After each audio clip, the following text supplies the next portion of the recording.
Nous sommes ravis d'accueillir nos téléspectateurs de retour dans les vidéos de Crystal Clear Electronics. Pour la vidéo d'aujourd'hui, je vous ai apporté un modèle fonctionnel d'un moteur que j'ai construit lorsque j'étais en 7e année, quand j'ai commencé à apprendre la physique et que j'ai été immédiatement fasciné par sa diversité et sa complexité. Plusieurs phénomènes physiques peuvent être observés pendant son fonctionnement. Il y a deux aimants permanents sur le côté du moteur. Ceux-ci exercent simultanément une force d'attraction et de poussée sur les bobines de la partie rotative où l'électricité circule, créant un champ magnétique autour d'elle et interagissant avec le champ magnétique des aimants permanents. C'est exactement ce que dit mon patron d'alerte de police. Je ne fais pas d'aimant. De plus, la loi de conservation de l'énergie mentionnée dans la section précédente peut être observée, puisque l'énergie fournie par l'alimentation est convertie en partie en énergie cinétique et en partie en énergie thermique au point de connexion en raison du frottement. Voilà pour les points de participation dans la séquence du tour. C'est tout ce que je voulais dire dans cette vidéo. Tout ce que je voulais dire dans cette section sur le fonctionnement de ce modèle. Si vous êtes intéressé par le monde des moteurs à courant continu, consultez la 13e vidéo. Notre vidéo est présentée par Ambrus Matko. Ambrus Zeley a déjà emprunté ce modèle et parlera davantage de son fonctionnement. Bonjour, je pense que c'est suffisant pour le moment. Allons-y avec la révision de la physique de base avec Monsieur Danny Bella. De quoi allons-nous parler dans cette partie? Dans cette section, nous allons revoir certains des concepts et contextes de base en électrostatique. Plusieurs définitions, relations et dérivations sont données, mais ne vous inquiétez pas, nous allons y aller étape par étape. En commençant par le concept de charge électrique, nous aborderons la caractérisation des champs électriques, le potentiel électrique et même le stockage de charge. Je suis sûr qu'à la fin, tout le monde aura une vue d'ensemble. La charge électrique est une qualité fondamentale de certaines particules qui détermine la mesure dans laquelle elles participent aux interactions électriques. La charge en tant que quantité physique est généralement notée par la lettre Q. Son unité de mesure est le coulomb, qui est représenté par la lettre majuscule C. Les atomes, les molécules et les corps étendus peuvent également être chargés. La charge des objets étendus est causée par l'excès ou le manque d'une particule élémentaire appelée électron. L'électron a une faible charge négative. Si la charge de la matière est déterminée par le nombre d'électrons qu'elle contient, qui ont une charge négative, alors nous ne pouvons pas trouver de corps étendu dans la nature avec une charge positive, n'est-ce pas? Le temps passé dans nos vies, bien sûr, nous pouvons les trouver. Nous pouvons vous rencontrer au ministère de la Culture. Dans les matériaux, normalement, chaque électron a une paire de particules chargées positivement, appelées protons. Donc, je ne veux pas faire de protonation, etc. Lorsqu'on regarde de l'extérieur, le matériau apparaît neutre et sa charge totale est nulle. Il peut parfois y avoir des cas où il y a un excès d'électrons ou un manque d'électrons, par exemple, lorsque deux corps sont frottés ensemble. Les protons positifs ne peuvent pas bouger, mais certains des électrons négatifs peuvent, donc en frottant les particules, les électrons peuvent se déplacer. Les électrons peuvent se déplacer d'un corps à un autre, perturbant l'équilibre des charges. Lorsque cela se produit, nous disons que le corps est dans un état chargé électriquement. L'interaction entre de tels corps est appelée interaction électrique, qui peut être détectée comme une répulsion ou une attraction. L'expérience a montré que les corps ayant le même signe de charge se repoussent, mais ceux ayant des signes de charge opposés s'attirent, agissant ainsi l'un sur l'autre par la force dans les deux cas. La force électrostatique est l'une des interactions fondamentales en physique. Sa taille est décrite par la formule F égale K fois Q1, fois Q2 sur R au carré, comme indiqué à l'écran, appelée loi de Coulomb dans le cas des charges ponctuelles. Le nombre K est une constante. Sa valeur est d'environ 9 fois 10 à la puissance 9, Q1, et Q2 sont les charges signées des deux corps, négatives pour. La charge négative est positive pour la charge positive, et R est la distance entre les deux charges. Il est évident que plus la charge des deux corps est élevée, plus la force d'attraction ou de répulsion entre eux est grande. Augmenter la distance réduit l'effet de manière quadratique, c'est-à-dire qu'à 2 fois la distance, seul un quart de la force entre les deux corps existe.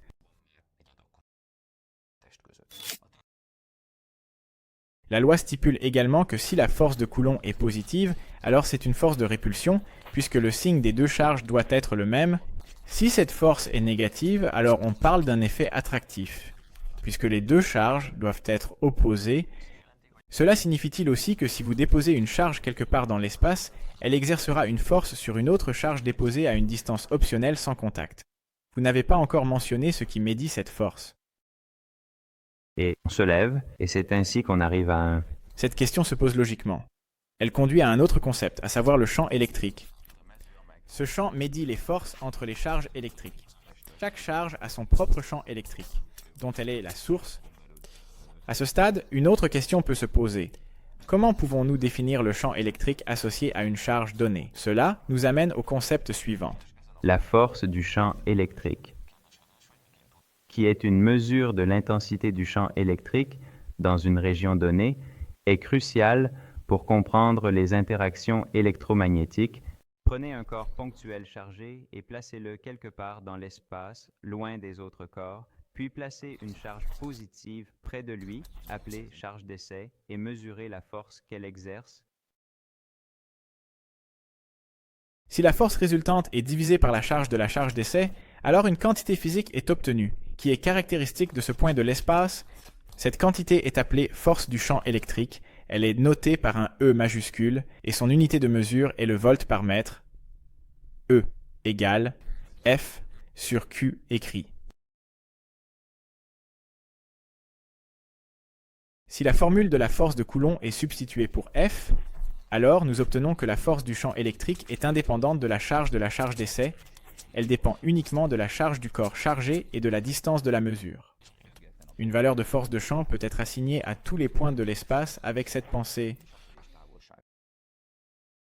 Sur cette base, la zone est connectée à tous ces points. Les charges électriques créent un champ électrique autour d'elles, dont l'intensité est indiquée par la valeur de l'intensité du champ électrique. L'intensité du champ électromagnétique. Là où la valeur de l'intensité du champ électrique est plus élevée, il y a une force plus grande qu'une charge placée là. Dans la vidéo précédente, nous avons parlé du fait que lorsque la force provoque un déplacement, nous parlons de travail. C'est bien sûr également le cas avec les forces électriques. Essayons également de définir le champ électrique en termes de sa capacité à travailler. Cela nous amène au concept de tension électrique. Explorons cela aussi. À la tension électrique. Pour mieux comprendre cela, prenons le cas où l'intensité du champ électrique à tous les points de l'espace est la même en taille et en direction, mais pas nulle. Ces champs sont appelés homogènes. Placez une charge d'essai positive dans cet espace. Parce que la force de Coulomb l'affecte, elle va se déplacer. Le point de départ du déplacement est marqué par A et le point d'arrivée est marqué par B. Le champ électrique effectue un travail sur elle pendant son mouvement, ce que nous pouvons décrire avec la formule mentionnée précédemment F fois S.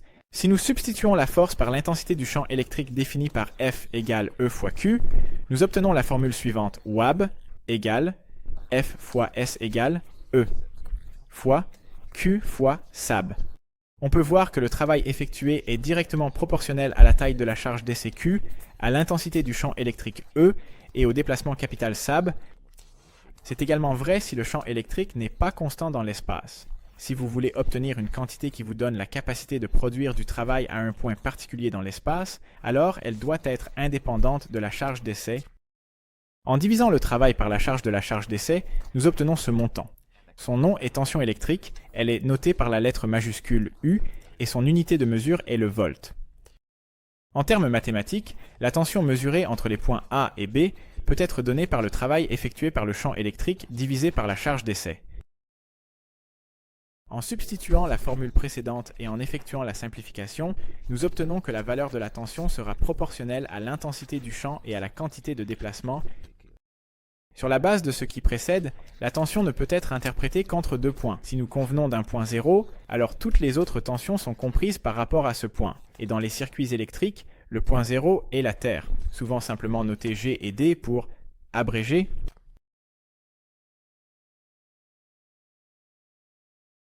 Si je ne me trompe pas, la partie suivante portera sur les condensateurs.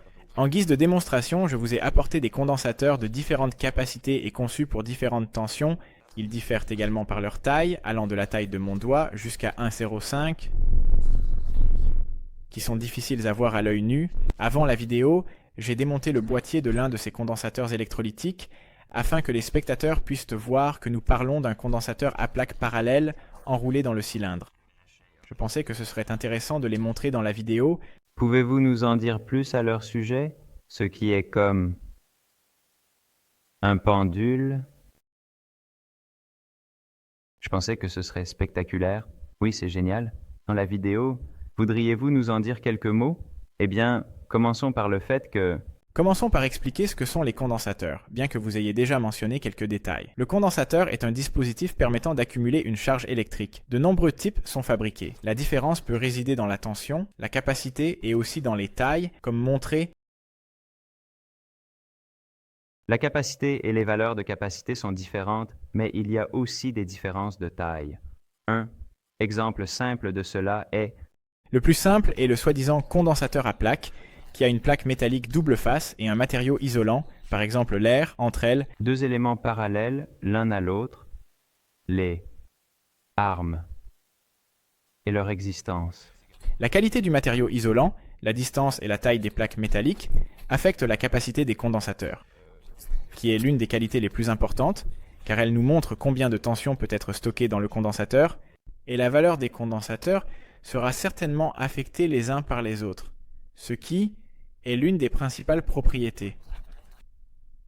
Car cela nous indique particulièrement et spécifiquement combien de charge nous pouvons alimenter.